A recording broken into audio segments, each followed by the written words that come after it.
Selamat pagi, Bapak-bapak dan Ibu. Pagi ini kita melaksanakan ujian seminar hasil penelitian ya dari Saudara Ardiansyah Lubis yang akan menyampaikan hasil penelitiannya mengenai kajian kandungan amoksisilin di Sungai Seketak Semarang ya, sebagai dasar rekomendasi kebijakan baku mutu limbah farmasi. Baik, pagi ini Saudara Ardiansyah ini dibimbing oleh Prof. Tri Retnaningsih Suprabowati, kemudian Pak Dr. Budi Warsito, kemudian dengan penguji Bapak Dr. Zafron Wasik Hidayat dan saya sendiri. Baik, Saudara Ardiansyah, apakah sudah siap untuk ujian hari ini? Anda sehat ya? Sehat Pak, alhamdulillah. Ya, alhamdulillah. Butuh waktu untuk berdoa sebelum presentasi atau sudah berdoa? Iya Pak, berdoa dulu Pak. Ya.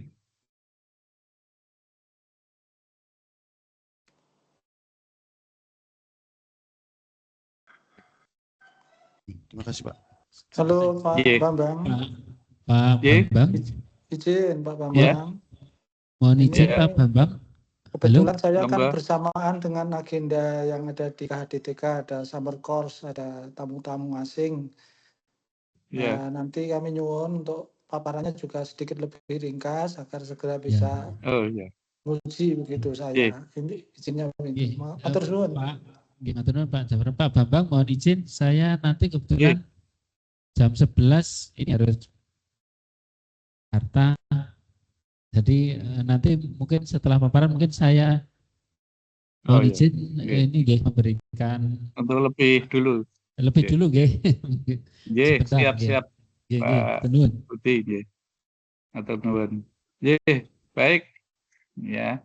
Karena ini ada beberapa kepentingan, saya kira Mas Ardiansyah untuk bisa presentasi maksimal 10 menit lah ya. Karena para penguji juga sudah membaca ya. Baik, silahkan Mas Ardiansyah untuk mempersingkat waktu.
Usually only one single individual, but it's wrong.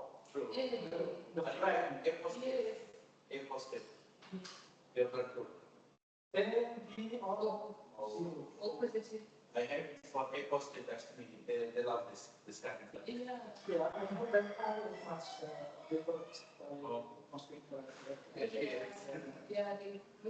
Permisi Pak, apakah muncul Pak?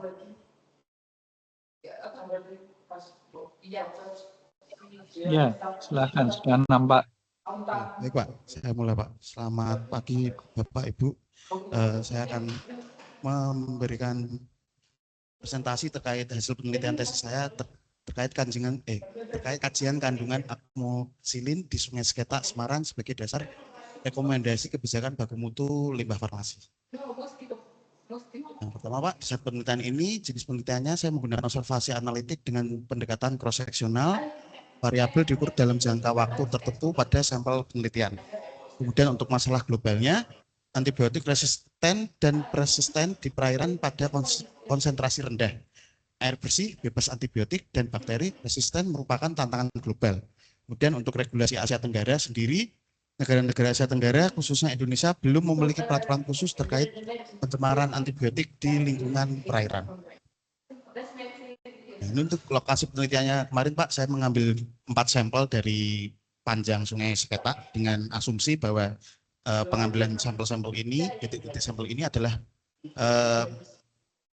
titik yang memiliki akumulasi tertinggi dari limbah farmasi yang berasal dari rumah sakit atau industri farmasi di sekitarnya Pak. Jadi ada yang pertama, sampel utamanya itu yang di hulunya itu ada di Jalan Mawar, Kecamatan Banyumanik Pak. Itu ada di gambarnya Pak, itu. Kemudian ada Jalan Samraya sebelah Taman Tirtagung.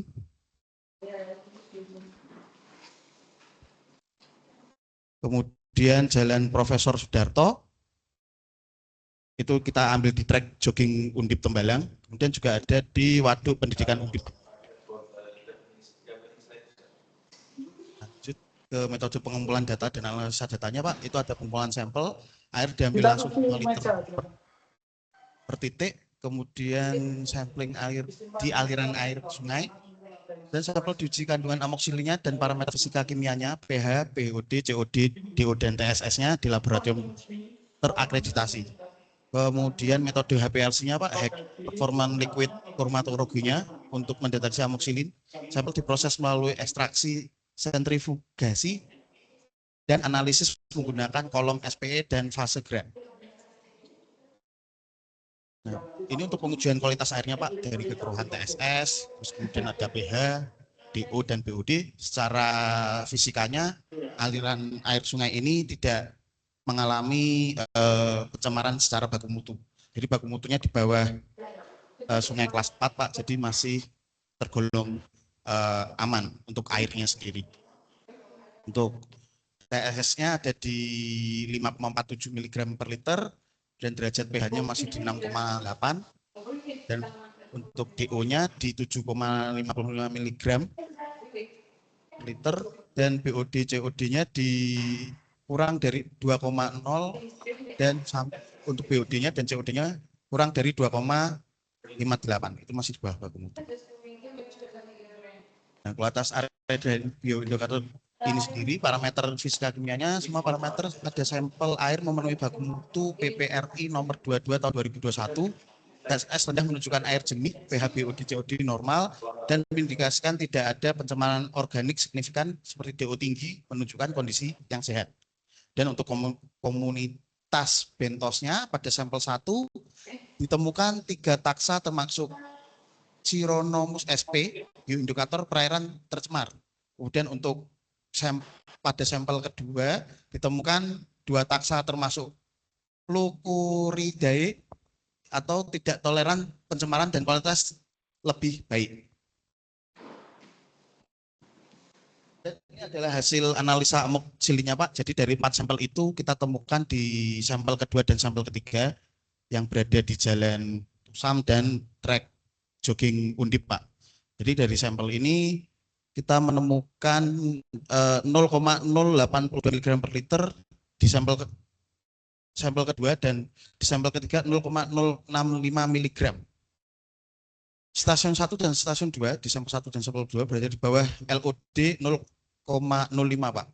Jadi tidak terdeteksi sebetulnya amoksilinnya. Jadi yang terdeteksi hanya di sampel kedua dan sampel ketiga. Dan hasil kromatografi puncak pada waktu retensi 2,537 sampai 2592 per menit untuk sampel positifnya. Ini jadi kita bisa temukan di sampel kedua sama sampel ketiga, Pak. Indikasi resisten antimikrobanya, AMR-nya, deteksi amoksilim menunjukkan potensi ancaman AMR di ekosistem perairan, antibiotik, dan limbah farmasi menjadi tekanan selektif, memicu evolusi bakteri resisten dan penyebaran antimikrobial resisten gens atau ARGS. Sumber pencemarannya limbah fasilitas kesehatan, industri farmasi, atau limbah domestik di sekitar sampel kedua dan sampel ketiga.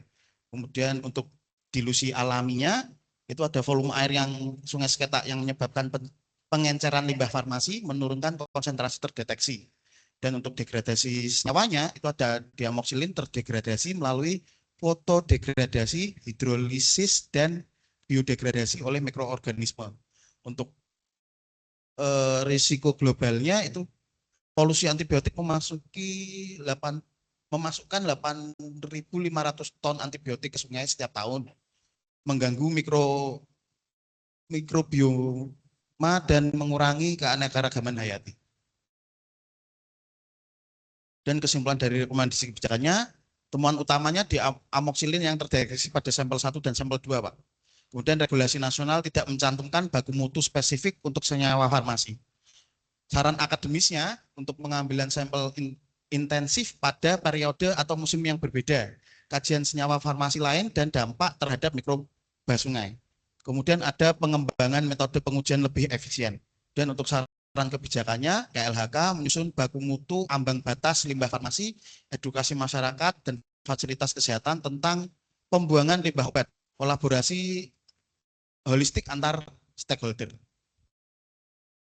Untuk ringkasan penelitiannya, Pak, dari sini kita bisa melihat penelitian ini mengkaji keberadaan amoksilin di Sungai Seketak, Semarang, dan dampaknya terhadap kualitas air serta eksistensi antimikroba menggunakan metode cross-sectional dan analisis HPLC pada 4 titik sampling.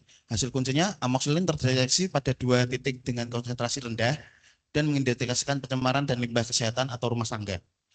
Tantangan regulasinya, ketiadaan baku mutu spesifik untuk antibiotik dalam Permen LH nomor 5 tahun 2014 menghambat evaluasi resiko dan perlindungan ekosistem perairan.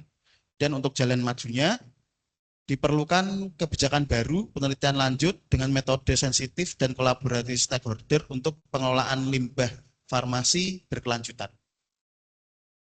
Terima kasih, Pak. Terima kasih banyak atas perhatian dan waktu yang telah Anda luangkan untuk presentasi ini. Pertanyaan ini adalah upaya kami untuk memberikan kontribusi terhadap pemahaman dan pengelolaan lingkungan perairan yang lebih baik. Terima kasih, Pak. Baik. Terima kasih, Saudara Ardiansyah. Silahkan bisa duduk kembali untuk menyiapkan alat tulis ya. Kemudian nanti mohon segala masukan dari para penguji bisa direkod ya untuk kebaikan tesisnya. Baik, untuk penguji pertama ini adalah tadi Bapak Dr. Budi Warsito menghendaki untuk pertama. Monggo Pak Budi. Iya, matur nuwun Pak.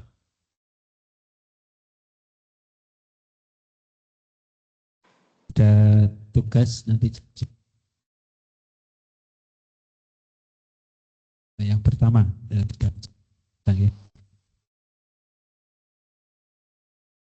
sampaikan hasil menyusun laporan benar hasil. Kemudian yang kedua Ya, Pak. Tadi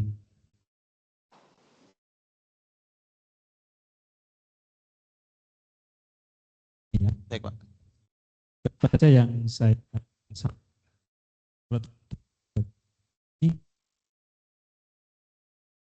Putus-putus Pak Budi.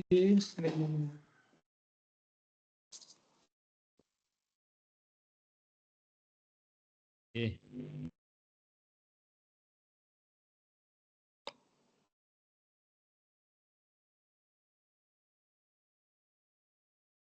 Halo tes, Tes. Ya, sudah clear ya. Ya, siap. Baik. Terkait dengan hasil ya, Mas Ardiansyah, ini banyak disajikan tabel-tabel hasil pengukuran dari lab ya. Ini mestinya tabelnya itu dibuat tabel tersendiri ya. Kalau yang hasil uji lab kemudian peraturan menteri seperti itu, silakan yang asli salinannya itu ditaruh di lampiran. Tapi yang di naskah itu tabel buatan sendiri begitu ya.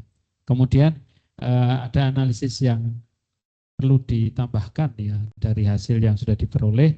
Ini nampaknya belum banyak dilakukan analisis ya. Jadi baru tampil ada hasil-hasil uji seperti itu ya.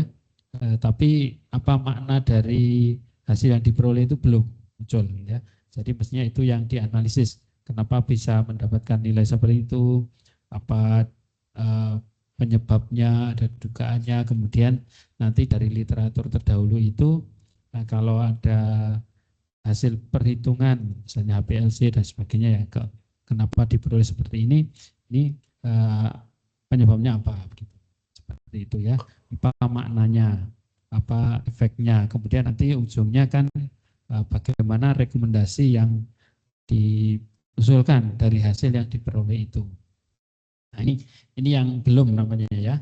Harusnya dianalisis dan ada dukungan literatur ilmiah sebagai pendukung supaya nanti bukan hanya inilah hasil pengukuran sekian terus sudah selesai gitu ya. Jadi itu diperdalam.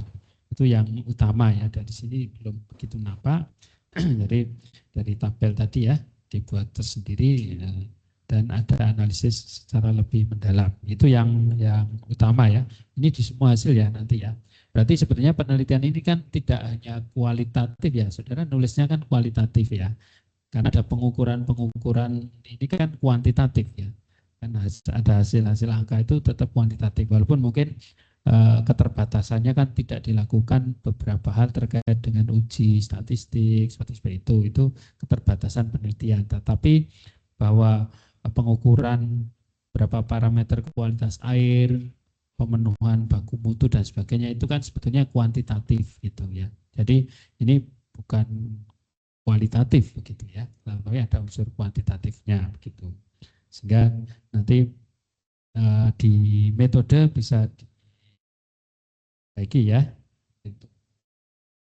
Kemudian untuk penarikan kesimpulan dan verifikasi ya di metode itu saudara sudah menjelaskan, hanya saudara nulis di bagian akhir itu kesimpulan akhir bergantung pada kecakapan peneliti sampai tuntutan pemberi dana itu seperti itu enggak kurang pas begitu ya. Jadi nanti mestinya ada yang justifikasi yang lebih ilmiah begitu ya. Gimana menarik kesimpulan. Walaupun nanti misalnya memang mempertimbangkan aspek pendanaan itu kan aspek teknis ya, tetapi mestinya yang disampaikan di sini kan yang lebih ilmiah gitu ya. Seperti itu. Kemudian ini yang mungkin agak terlewat saya tadi ya, di tujuan penelitian tadi yang nomor 1 kan mendeskripsikan kondisi air sungai sekitar akibat limbah farmasi di Kota Semarang. Nanti perlu dipertimbangkan lagi ya apakah ini jadi tujuan, karena kalau mendeskripsikan ya memang karena lokus penelitian di Sungai Segetak kan otomatis memang harus dideskripsikan gitu ya. Tapi itu bukan bagian dari tujuan memang. Dan apakah kondisi air itu benar-benar diakibatkan oleh limbah farmasi atau bukan kan ya belum kan ya belum. Jadi nanti silakan nanti diformulasikan kembali begitu ya. Yang lain-lain terkait dengan tata tulis dan sebagainya saya tuliskan di naskah ini ya, nanti dibaca saja bersatu, sudah saya beri catatan semuanya begitu. Baik Pak. Oke, baik, saya kira itu dari saya singkat Pak Bambang. Matur nuwun atas kesempatannya sebagai penguji yang di awal ini. Waktu saya kembalikan Pak Bambang. Nuwun.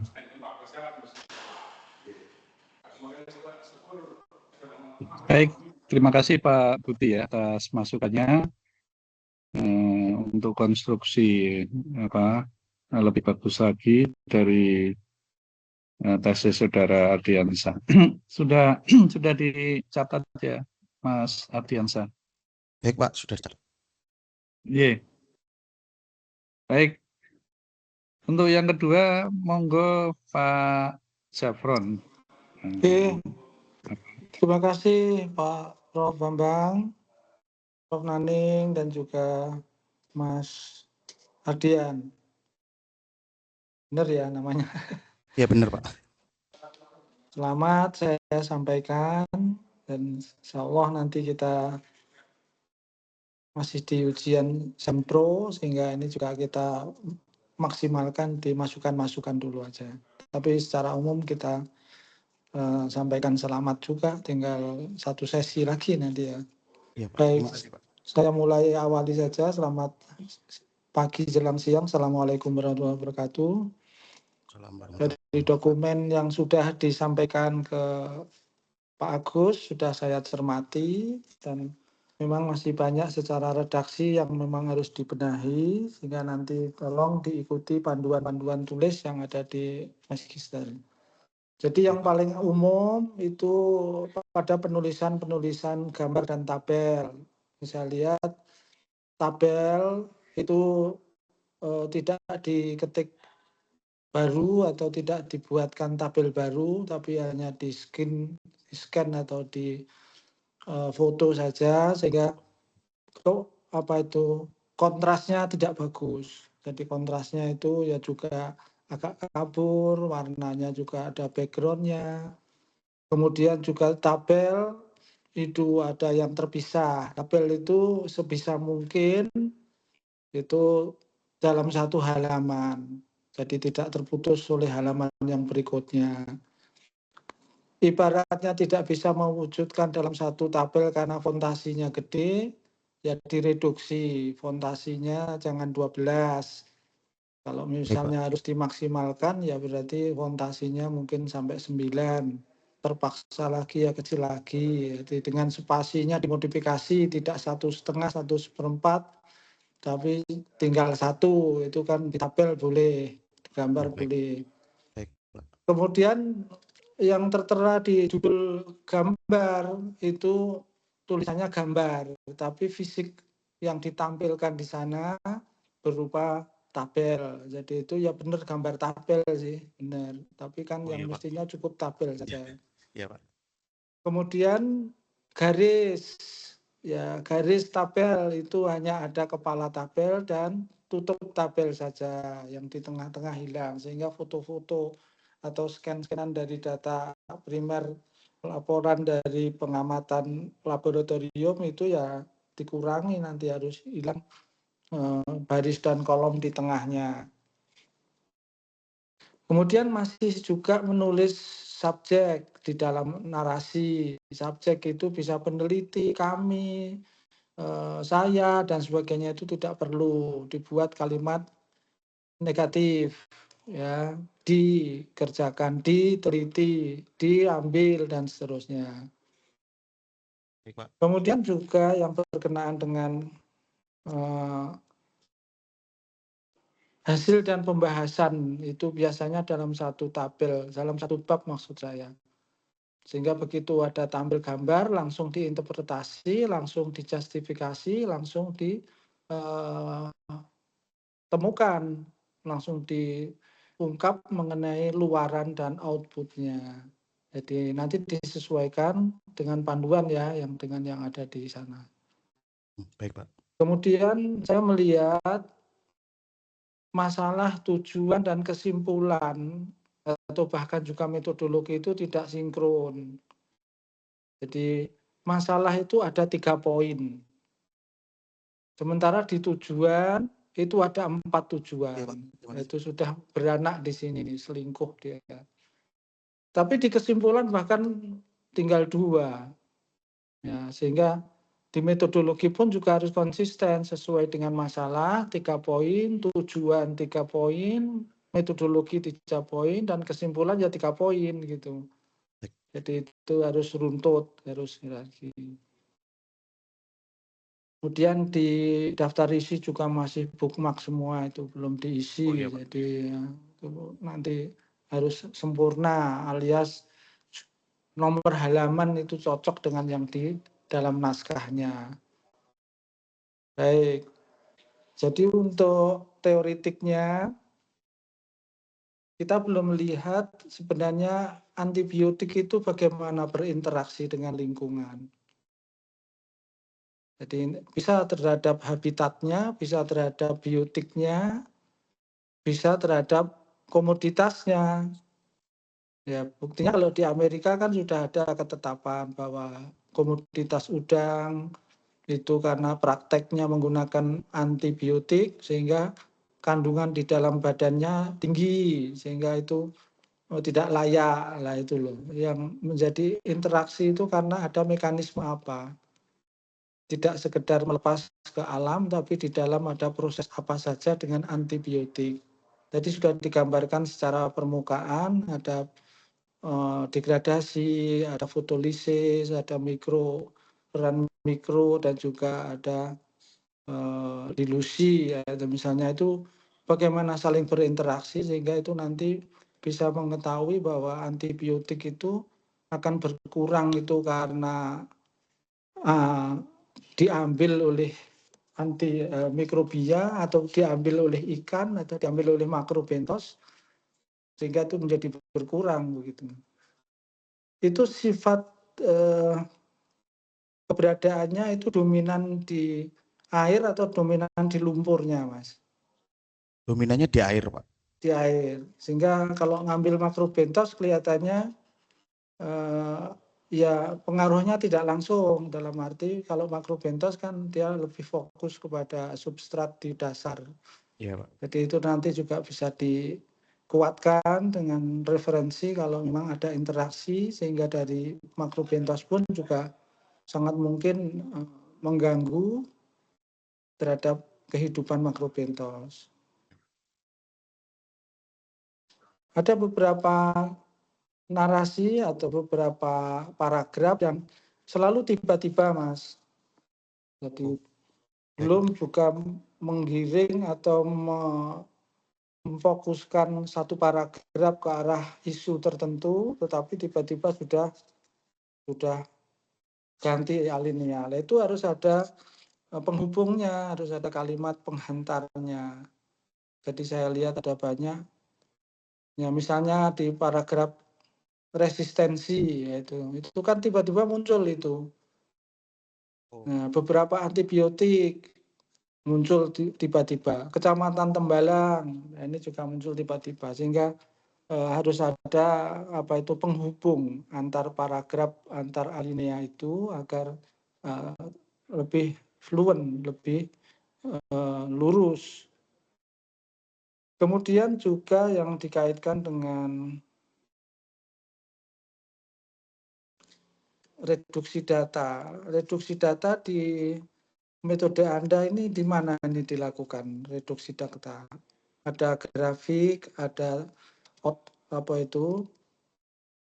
image atau grafis yang muncul dalam 4 gambar itu yang ada reduksi datanya atau apa?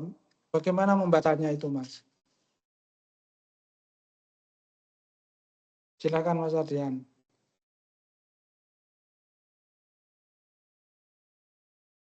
Oh, baik, Pak. Untuk reduksi datanya ini dari cara membaca hasilnya. Oh, sebentar, Pak.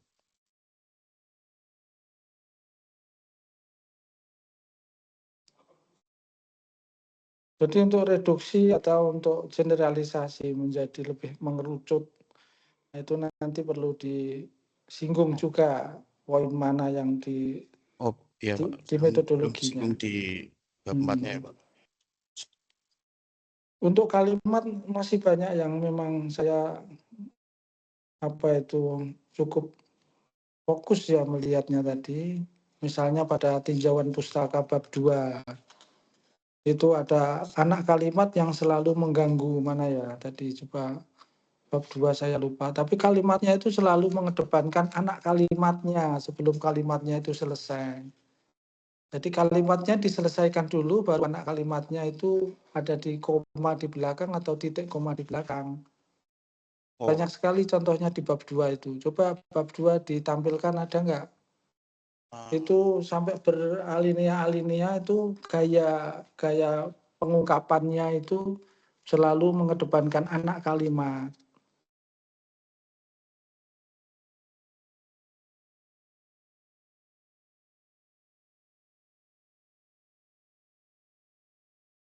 Ya nanti dicek lagi ya. Jadi aku ada ringkasan komennya, nanti tak fotokan dari catatan saya. Oh ya baik Pak, nanti saya coba. Kemudian ada statement bahwa antibiotiknya itu pernyataanmu di sana rendah. Dari mana ini justifikasi angka-angka itu rendah?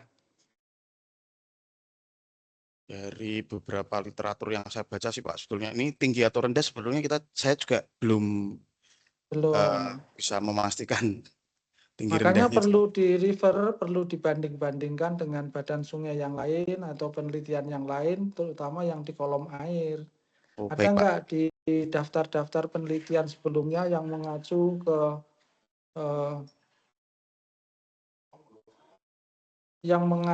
ke antibiotik di kolom air? Ada sih Pak beberapa. Nah itu disandingkan dulu aja sebelum ada baku mutu. Oh, baik, Pak. Jadi biar kita punya sandaran bahwa itu lebih bagus atau lebih jelek atau sama semuanya begitu dengan hasil penelitian yang lain. Nanti disandingkan. Baik, Pak. Kemudian untuk dari luar negeri, saya belum melihat ada potensi referensi yang bisa dikuatkan, dipakai untuk menguatkan temuan Anda. Ada beberapa Pak dari luar negeri, terutama dari Cina sama India yang penelitiannya hampir mirip-mirip dengan punya saya, Pak. Oke, itu dijadikan acuan sehingga nanti sandaran untuk referensi untuk menguatkan temuanmu, statusnya tinggi rendahnya, aman tidaknya kan sudah bisa dipakai. Oh, baik, Pak. Itu ya. Jadi nanti tolong dikuatkan sehingga diskusinya itu angka segitu itu tidak hanya tampil angka kosongan, tapi ada penguatan, ada referensi atau justifikasi secara umum. Jadi relatif terhadap sungai yang lain, terhadap kondisi yang lain. Baik, Pak. Secara umum antibiotiknya dari sisi biota dan dari sisi data fisik pengukuran itu kontradiktif. Iya kan? Iya, Pak. Benar. Ya, itu harus dipertanggungjawabkan dalam arti mana yang sebenarnya lebih representasi. Kalau misalnya ada kekurangan ya harus dibagaimanakan, dikonfirmasi dengan penelitian lanjutan atau diapakan gitu, harus jelas gitu. Oh, baik, Jadi Pak. sebenarnya metode itu kan hanya alat, tapi fakta yang ada di lapangan bagaimana. Kalau mengambil stationnya 1, 2, 3, 4 itu termasuk sampel biotanya juga sama, diambil di 4 titik atau 4 pengulangan. Pengambilan sampel kemarin untuk biotanya cuma di sampel titik 1 yang tidak ada antibiotiknya, sama di titik 2 yang ditemukan antibiotiknya lebih tinggi dari sampel yang lain, Pak. Antibiotiknya lebih tinggi dari yang lain. Jadi itu setelah ngambil sampel analisa laboratorium secara antibiotik baru mengulang station gitu atau gimana sih? Iya, Pak. Kita ngambil pengujian dulu antibiotiknya, baru kita ambil sampel mikrobentosnya, Pak. Baik, jadi 2 langkah ya berarti ya. Ya, 2 kali, Pak. Sekaligus. Ya, sebenarnya lebih cocok ya sekaligus kalau ada 4 station, ada 4 temuan antibiotik konsentrasi, ya ada 4 kondisi biotiknya sehingga dinamika yang di setiap station itu bisa dikuatkan atau di refer kepada biotiknya juga. Dan biotiknya itu tidak sekedar ada tidak ada, tapi jumlah. Jadi kalau jumlahnya ada, maka itu dominansi atau minoritasnya keberadaan mereka itu bisa menggambarkan keselarasan lingkungannya. Apakah mengalami tekanan, apakah mengalami kondisi normal. Kemudian yang juga penting nanti potensi interaksi dengan lingkungan tadi ya. Bagaimana antibiotik itu bisa mempengaruhi kualitas air, bisa mempengaruhi kesehatan sungai, bisa mempengaruhi sosial kemasyarakatan. Gitu. Kalau dari Cina atau dari India berapa angka yang muncul antibiotiknya, bisa digambarkan? Apakah tembalang menjadi beberapa lebih di penelitian di Cina itu cukup tinggi Pak, karena mereka memang produsen di sana, di India sama Cina itu dalam produsen skala utama. besar ya. Ya. Oke, ya itu setidaknya ya menjadi gambaran bahwa itu terlalu tinggi ya. Nanti bisa ada referensi lain yang bisa menggambarkan bahwa benar bahwa lokasi kita itu masih rendah, setidaknya karena potensi kemunculan sumbernya itu memang masih relatif sedikit, atau dilusinya yang memang melalui perbukitan, sehingga pengolahan degradasinya mungkin sangat dibantu dengan keberadaan kontur-kontur yang kontras, kontur yang tajam. Saya kira itu ya. Baik Pak. Dari saya, Prof. Bambang, kami aturkan kembali. Saya izin langsung ke kelasnya summer course, nanti sambil onlinean saja. Terima kasih. Saya kembalikan. Assalamualaikum warahmatullahi wabarakatuh. Waalaikumsalam. Waalaikumsalam. Baik, terima kasih Pak Jafran ya. Banyak sekali masukannya dan sangat penting ya itu untuk perbaikan tesis Anda. Baik, berikutnya ini sebelum pembimbing utama Prof. Tri, saya akan memberikan masukan ya dari tesis Saudara Alfiansa Lubis ya. Mungkin tadi dari Pak Budi Warsito dan Pak Jafran sudah banyak masukannya, baik substansi maupun redaksionalnya. Ya. Nah, mungkin saya akan memberikan masukan mungkin di tesis Anda halaman 6 itu, ya. Halaman 6, ya, itu pada paragraf pertama ya.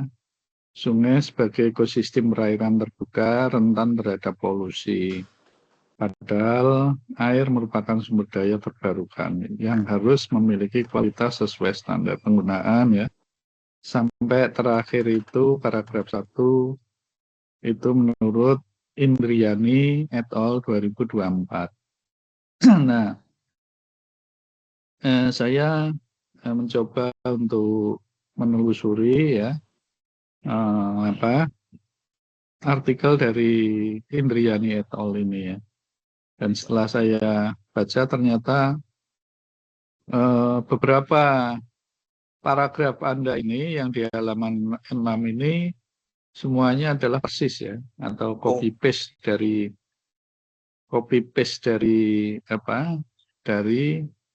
paper atau artikel dari Indriani ya. Jadi sama persis plek ya. Itu merupakan plagiat ya.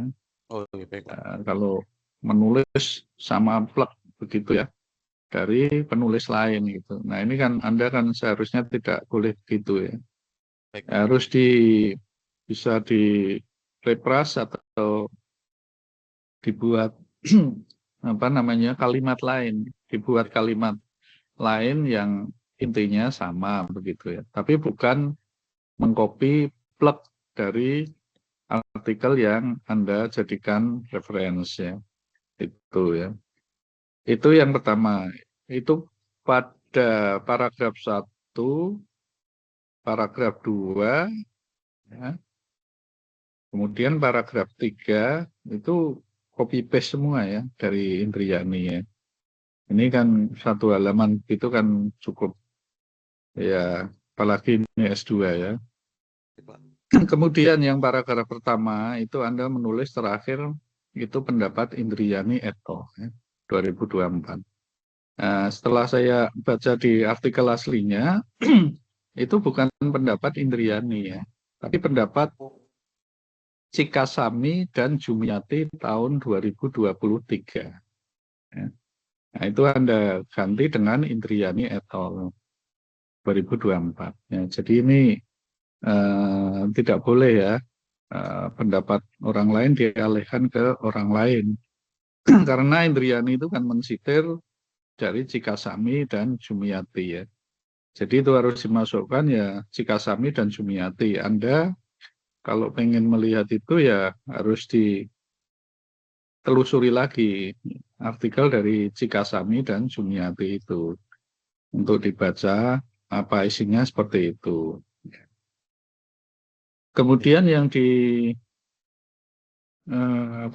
di paragraf 2 itu kondisi kualitas air sungai di Indonesia secara keseluruhan berada dalam keadaan sangat tercemar ya.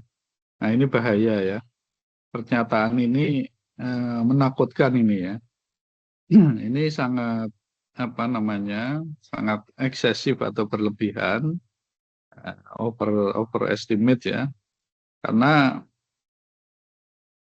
belum tentu ya semua secara keseluruhan sungai di Indonesia itu sangat tercemar itu belum tentu ya. Ya karena apa? Ini ternyata kan Indriani ini menulis berdasarkan mereview ya, dia mereview dari beberapa penelitian atau tulisan dalam koran itu yang berhubungan dengan pencemaran ya. Jadi dia hanya mencuplik begitu kan. Iya, Pak. Nah, kemudian menyimpulkan keadaan sangat tercemar ini bahaya ya. Jadi tidak boleh. Karena apa? Karena sungai itu kalau di kita di Indonesia itu terutama ya sungai yang cukup potensi ya besar itu biasanya akan memiliki segmentasi ya disebut. Ini segmentasi ini biasanya berdasarkan surat keputusan gubernur ya. Ya misalnya Sungai Tuntang di Kabupaten Semarang yang hulunya ada di Rawapening itu menurut keputusan gubernur ya, SK gubernur waktu Pak Ganjar ya, itu dibagi dalam 9 segmen ya. 9 segmen sampai muaranya ada di Kabupaten Demak ya, di Laut Moro Demak sana. Kemudian setiap segmen dari sungai itu biasanya panjangnya berapa kilometer ya. Ada yang 3, mungkin 4, 5, dan seterusnya. Setiap segmen itu mempunyai klasifikasi mutu airnya. Ya. Jadi misalnya Sungai Tuntang itu segmen 1 yang berada di setelah Rawapening itu memiliki mutu air kelas 1. Ya. Jadi mutu air kelas 1 itu untuk air baku, air minum. Ya. Nah, segmen keduanya berikutnya setelah segmen 1 itu sudah masuk klasifikasi kelas 2, yaitu untuk rekreasi air atau budidaya perikanan. Nah, dari situ itu bahwa sungai itu sudah memiliki mutu-mutu sendiri ya, mutu air sendiri, mutu airnya sendiri-sendiri. Saya tidak tahu di Sungai Katak ini sudah ada mutu airnya atau belum ya. Nah, artinya dia digolongkan di mutu air kelas berapa itu saya belum tahu. Karena ini mungkin sungai kecil, tapi juga sebenarnya tidak terlalu kecil juga ya, cukup besar. Besar. Mungkin bisa diinfo di Dinas Lingkungan Hidup Kota Semarang ya. kelas mutu airnya berapa. Nah, itu biasanya ada namanya mutu air sasarannya. Mutu air sasaran itu tadi setiap segmen itu kalau pemerintah kabupaten atau kota itu punya program dia. Jadi misalnya tadi yang kelas 2 atau kelas 3 yang mutunya jelek, itu Pemkab atau Pemkot itu punya sasaran untuk 5 tahun ke depan biasanya itu mereka membuat mutu air sasaran. Artinya dari kelas 3 misalnya itu di 5 tahun ke depan diusahakan untuk kelas 2. Artinya diperbaiki mutu kelasnya. Sehingga tidak didiamkan saja begitu ya. Ya mungkin ada yang didiamkan tapi sebagian ada yang diprogramkan untuk mutu air sasaran lebih bagus. Makanya kan ada itu ya, kasih itu program kali bersih dan lain-lain. Itu tujuannya untuk meningkatkan mutu air dari suatu sungai itu. Nah ini data yang dirilis ini kan diamati pada tahun 2015-2016. Nah mungkin samplingnya diambil sebelum itu ya. Di 471 titik ini di mana saja itu kita tidak jelas itu ya. Sehingga pernyataan kualitas air sungai di Indonesia secara keseluruhan berada dalam keadaan sangat tercemar ini cukup mengkhawatirkan ya. Artinya kalau dibaca oleh pihak yang berkaitan dalam kualitas air sungai ini. Nah, sehingga ini nanti mungkin perlu direvisi ya kalimat pernyataan ini mengalami penurunan kualitas dan keadaan yang sangat tercemar ini butuh keadaan yang jelas ya karena ini berhubungan dengan lingkungan ya. Kalau Anda press release ini Anda bisa langsung disamperin sama Badan Lingkungan Hidup atau Dinas Lingkungan Hidup ya. Dari mana Anda dapat data itu karena mereka akan tersentuh ya dengan pernyataan itu ya. Baik ya, jadi kemudian di paragraf 3 itu juga copy paste ya. Sama plek dengan artikel Indriani ya. Jadi nanti tolong mungkin untuk bisa dibuat disintesa lagi kalimat yang berbeda dari kalimat ini. Oke, baik. Kemudian di metode itu ya. Pada metode penelitian di halaman 33 itu misalnya, saya kira gambar petanya ini sangat sederhana sekali ya. Anda dapat mata kuliah pemetaan atau tidak? Dapat, Pak. Dapat atau tidak? Mata Dapat, kuliah pemetaan. Dapat. Ya. Dapat ya? Iya, Pak. Dari siapa? Pak Helmi yang Iya, ngajak? Pak Helmi. Ya, Pak Helmi. Nah, Pak Helmi itu kan ahlinya pemetaan. Ini Pak Helmi kalau lihat mahasiswanya buat peta seperti ini akan banyak akan banyak komen ya. Jadi ini tolong nanti dibuat petanya sesuai dengan kaidah pemetaan ya. Nah, kan Anda sudah diajarkan ya cara pemetaan ya. Ini kalau S1 saja petanya sudah bagus-bagus itu ya. Tidak ngambil dari Google Map kemudian di titik-titik gitu saja ya. Oke, itu kemudian untuk halaman yang 34 untuk pengumpulan data itu Anda akan mengambil 5 liter pada setiap titik sampling. Nah, itu tolong nanti dijelaskan. Anda ngambil sampel airnya itu di permukaan sungai atau di dasar sungai atau di tengah-tengah misalnya di berapa sentimeter dari permukaan ya. Atau dengan cara komposit pengambilan sampel itu sampling ya. Jadi komposit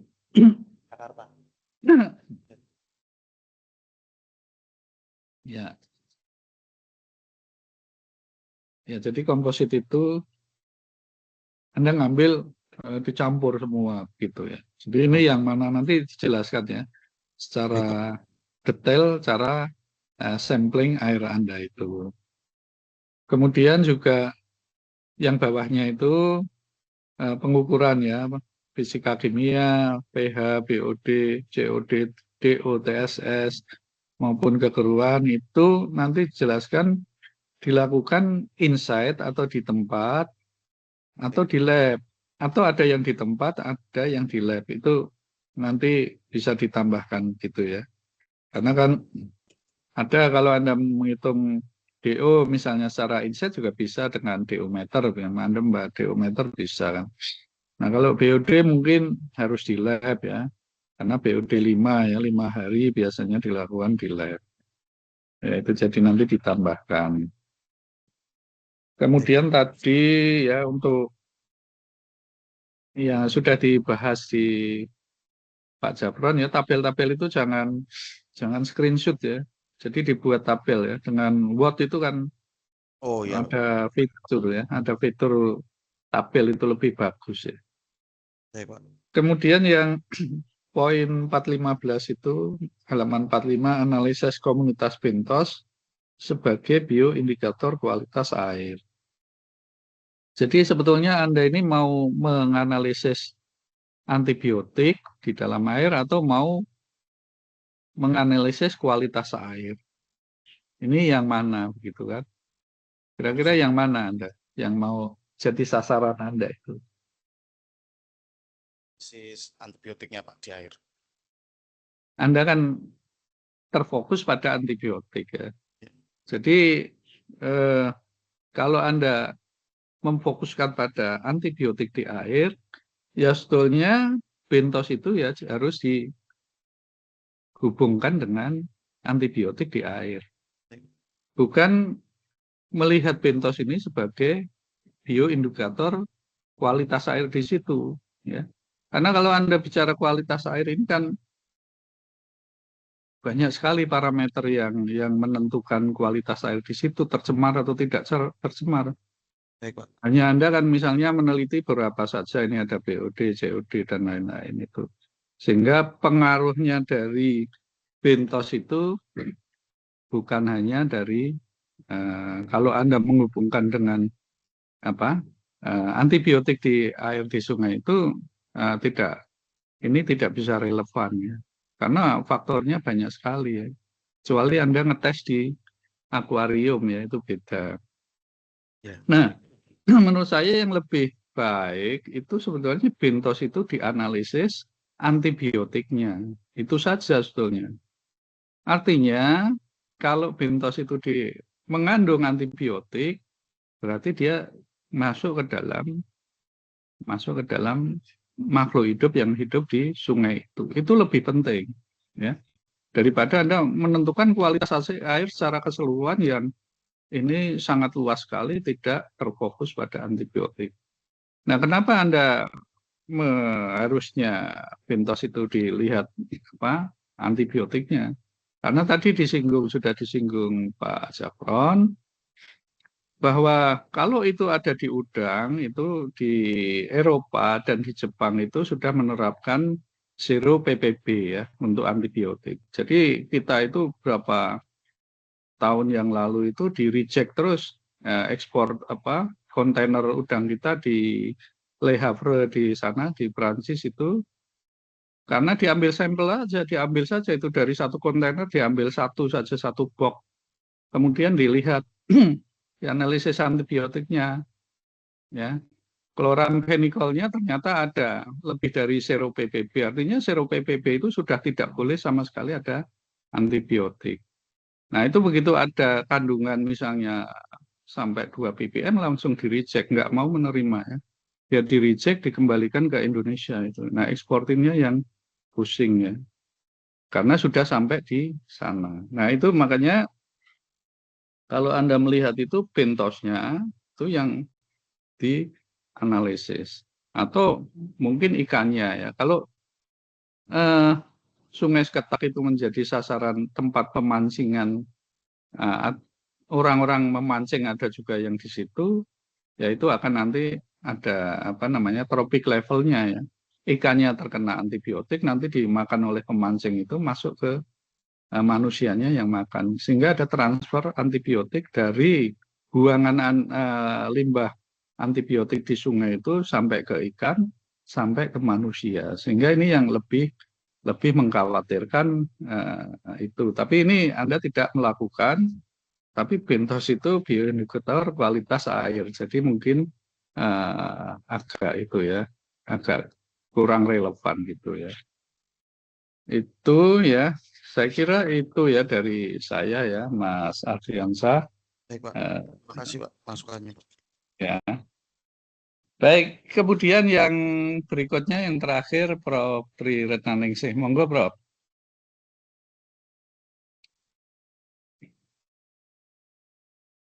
Tidak terdengar Prof.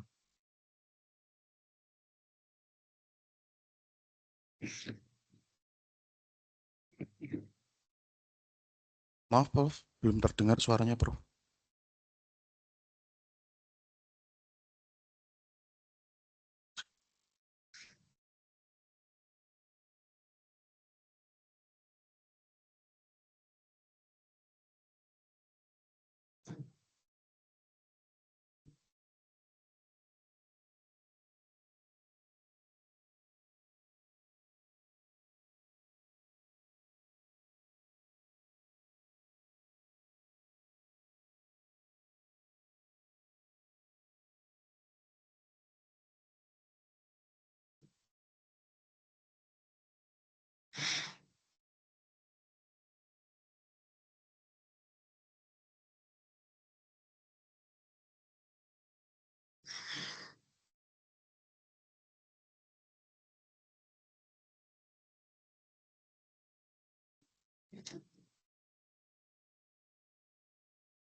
Halo, apakah suara saya bisa terdengar? Ya, sudah terdengar. Oh, sudah. Prof. Oke, baik. Baik, kalau begitu, wah sempat kaget saya. Aduh, kalau nggak terdengar gimana ini nanti. Gini, Saudara Ardiansyah Lubis, saya sangat sependapat dengan masukan-masukan dari mulai Pak Budi tadi.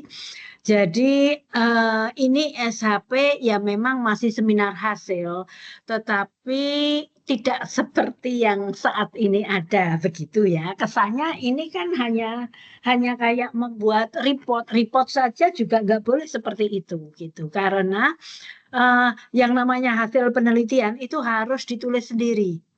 Nggak boleh main crop, main terus asal ini kan apa namanya cut and pass gitu itu. Jadi nggak boleh seperti itu. Jadi tabel ya harus dibuat sendiri begitu. Dan harus tetap mempertimbangkan kaidah-kaidah dalam penulisan. Dalam artian ikuti panduan begitu ya. Jadi contoh latar belakang. Jadi tolong mungkin bisa di-share untuk latar belakangnya. Jadi problem yang mau diangkat apa, sehingga kemudian permasalahan yang diangkat apa, tujuannya apa. Sehingga apa yang ditanyakan oleh Prof. Bambang tadi, ya memang demikian, itu pun yang ada di pikiran kita, karena memang misalnya mau mengkaji pengaruh apa namanya antibiotik terhadap biota, jangan kemudian tiba-tiba hanya muncul di hasil, tetapi sejak di depan itu sudah harus muncul begitu. Kemudian ketika dan kemudian kenapa kok yang dipilih Makrobentos? Itu kan nggak ada jalan ceritanya sebelumnya, tiba-tiba muncul kemudian data Makrobentos.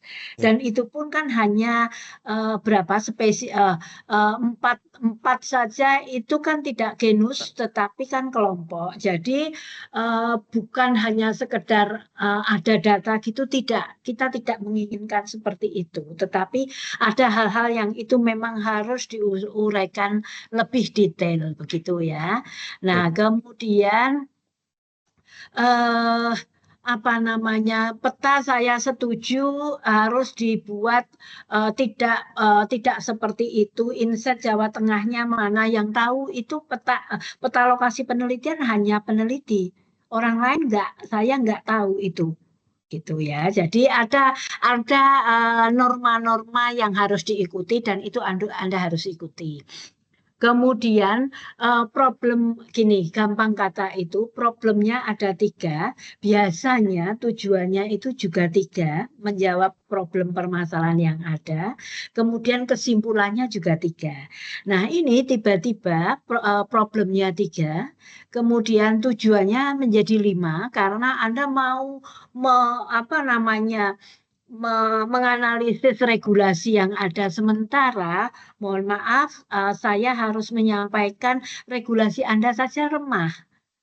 Karena apa? Anda dari sejak proposal sudah saya coreti loh, PP 82 tahun 2001, itu sudah nggak berlaku itu. Sekarang sudah pakai PP 22 tahun 2021. Jadi, nah Anda sendiri saja tidak paham, tapi Anda mau di tujuan nomor 4, Anda mau bicara tentang aspek regulasi, itu nggak pas gitu ya.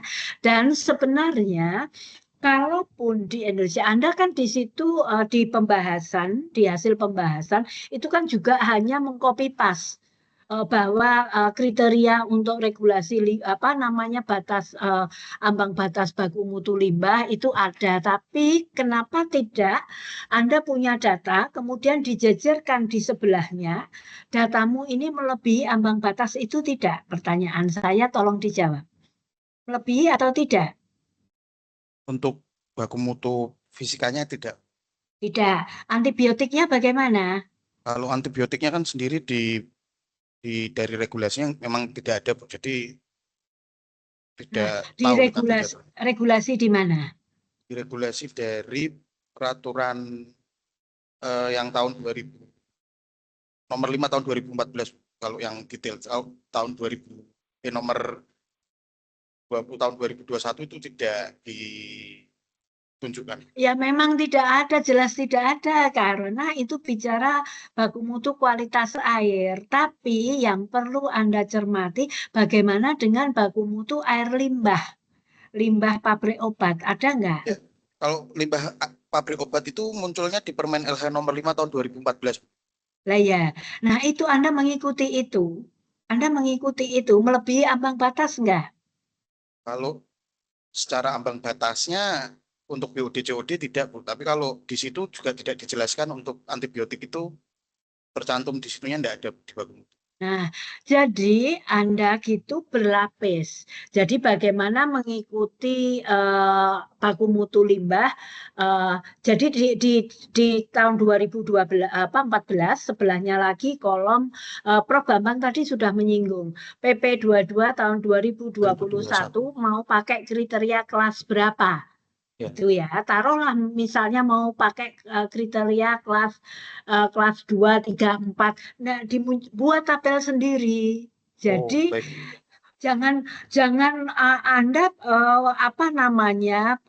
ini untuk naskah tesis itu masih jauh. Kenapa? Anda hanya copy paste, main cut and glue ditempel begitu ya, nggak begitu, nggak boleh seperti itu gitu ya. Jadi meskipun alasannya ini masih SHP, nah justru karena SHP tampilkan data terbaik. Tampilkan data terbaik dan datamu ini kan gini loh. Nah, kalau S2 kan kondisinya itu berdasarkan hasil, iya memang semuanya memenuhi. Bagaimana dengan baku mutu air limbah, memenuhi tidak? Tapi tiba-tiba di pembahasan, di ending dari PPT-mu, Anda bicara perlu ada itu baku mutu antibiotik dan lain-lain. Nah, untuk bisa menyarankan seperti itu, penelitiannya itu harus sangat-sangat detail. Bukan saya mengecilkan penelitian ini, tidak, tetapi ini masih inisiasi penelitian bahwa di perairan itu ada kandungan antibiotik, ya enggak? Ya. Nah, Ya, berapa kandungan antibiotiknya itu yang Anda bahas. Bandingkan WHO itu ada, agak-agak mendunia sedikit Mas. Kalau di Indonesia belum ada, cari kriteria. Hari ini dunia teknologi ada di genggaman. Ada Scopus AI, ada ChatGPT, ada Gemini, ada Perplexity, ada banyak hal yang bisa Anda gunakan untuk membantu mencari informasi. Jadi apa namanya, bukan jadi supaya idenya bagus penelitian ini, ingin mendetek sebenarnya di sungai kita itu ada cemaran antibiotik tidak sih? Ternyata ada. Nah, gitu loh. Ternyata ada. So what? Itu yang belum Anda bahas. Jadi kalau itu antibiotik itu sampai ada di sungai dan sungainya itu melalui pemukiman penduduk, apa artinya? Apa bahayanya? Itu. Jadi itu yang harus Anda ungkapkan dan harus Anda cermati dulu. Itu ya. Jadi yang Anda bahas ini belum pembahasan. Jadi Anda masih seperti membuat laporan. Sementara ini tesis. Tesis itu ya problem, mengapa pengambil judul itu harus nyambung dengan permasalahan yang mau diangkat, harus nyambung juga dengan tujuan, hasilnya bagaimana, kesimpulannya bagaimana. Gitu. Sehingga tadi yang Anda sampaikan di ending itu jangan terlalu ambisius. Karena data yang dipunyai itu pasti ada keterbatasannya. Ada keterbatasannya dan dari sisi jumlah sampel, dari sisi analisis yang dilakukan, analisis pendukung lab yang dilakukan itu masih terbatas. Jadi apa namanya, itu yang harus dicermati. Jadi revisimu ini nanti segera direvisi. Kalau memang mau segera ujian ya revisinya harus betul-betul dan memenuhi standar kelayakan untuk maju ujian. Karena judul ada yang judul tabelnya di atas, ada yang di bawah dan hampir semuanya itu kan hasil scanan. Nggak mau kita. Dari sejak penguji pertama tadi kan sudah menolak, tidak boleh. Anda harus ngetik ulang dari hasilmu itu. Baca jurnal, ikuti jurnal itu, cara penulisan tabel, gambar dan lain-lain, gitu ya. Gitu. Jadi dari saya itu silahkan kalau ada yang mau disampaikan. Kalau dari saya mungkin ini nanti akan saya perbaiki dari awal Bu, untuk yang saya buat hasil ini biar nanti sesuai dengan penulisan penelitian yang benar. Ini memang masih banyak kekurangan dari saya. Nanti saya buatkan sesuai dengan permintaan dari Bapak Ibu semua biar sesuai dengan kaidah tesis dan penelitian. Oke, baik, kalau begitu saya kembalikan lagi ke pimpinan sidang Prof. Bambang. Terima kasih. Baik, Prof. Tri, atas segala masukannya yang sangat konstruktif ya untuk saudara Ardiansa ya. Jadi tadi banyak sekali ya. Jadi Prof. Tri sebagai pembimbing utama sudah memberikan ya rambu-rambu kalau untuk terciptanya sebuah tesis yang yang layak ya untuk tingkat strata 2 begitu ya. Baik, saya kira itu untuk ujian seminar hasil penelitian dari Saudara Diansyah Lubis. Mungkin kami akan bersidang dalam hal ini mungkin untuk nilainya kami harapkan dari para penguji melalui berita acara penelitian yang di-share ya oleh Pak Hastomo. Jadi kita lihat mungkin untuk nilainya. Ya.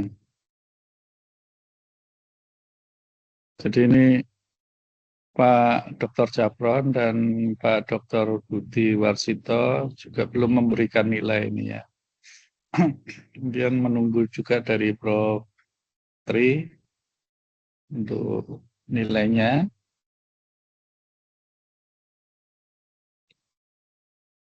Ya.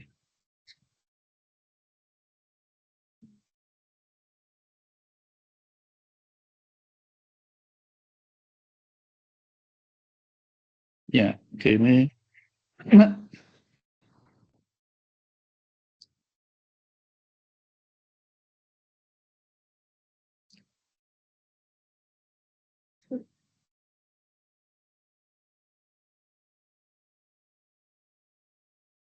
ya Pak Japron sedang menilai.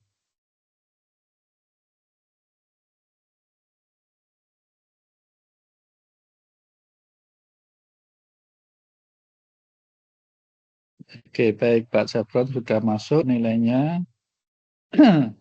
Pak Budi Warsito belum. Dan Prof. Tri ditunggu ini Prof.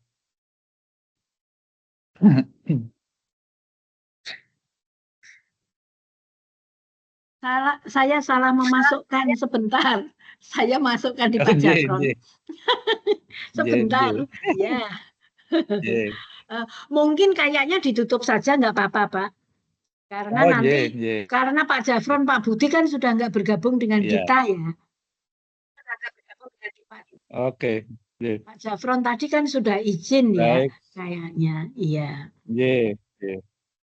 Baik, saya kira untuk ujian seminar hasil penelitian dari Saudara Diansyah Lubis ini hasilnya adalah bahwa seminar hasil penelitian tesis ini diterima, kemudian dapat meneruskan sidang tesis dengan beberapa perbaikan ya, yang sesuai disarankan oleh para penguji. Baik, terima kasih Pak. Saya kira demikian ujian seminar hasil penelitian Saudara Diansyah Lubis. Terima kasih kepada Prof. Tri Retnaningsih atas kerawuhannya pada sidang ini. Kemudian juga Pak Japron Wasik dan Pak Budi Warsito. Mohon maaf apabila dalam memimpin sidang ini ada salah kata. Mohon maaf. Akhirul kata, wassalamualaikum warahmatullahi wabarakatuh. Waalaikumsalam warahmatullahi wabarakatuh. Terima kasih Pak. Terima kasih Prof. Terima kasih Prof. Bambang. Prof. Tri, sehat selalu ya. Saya izin keluar. Saya tak melanjutkan mengisi berita acara. Biar nggak lupa, tapi izin keluar dulu ya. Siap.